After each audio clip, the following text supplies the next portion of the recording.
ఇవాల్టి ముఖ్యాంశాలు. Regional ring road పై CM Revanth Reddy సమీక్ష. సచివాలయంలో జరిగిన సమీక్షలో పాల్గొన్న మంత్రి కోమటిరెడ్డి, ఎంపీ రఘువీర్ రెడ్డి, సీఎస్ శాంతికుమారి.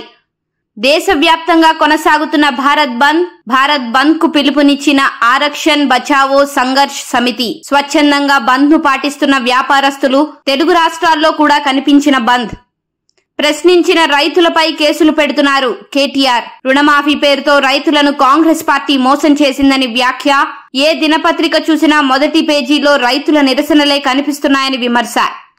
ఢిల్లీ బయలుదేరిన మంత్రి నారా లోకేష్. సాయంత్రం పలువురు ఎన్డీఏ కీలక నేతలను కలవనున్న లోకేష్. ఢిల్లీ పర్యటనలో పలు రాజకీయ అంశాలపై చర్చించనున్న లోకేష్. రుణమాఫీపై రేపు చేవెళ్ల రైతు ధర్నా పాల్గొననున్న కేటీఆర్. ఎలాంటి షరతులు లేకుండా రైతులకు రుణమాఫీ అమలు చేయాలని బీఆర్ఎస్ ధర్నా.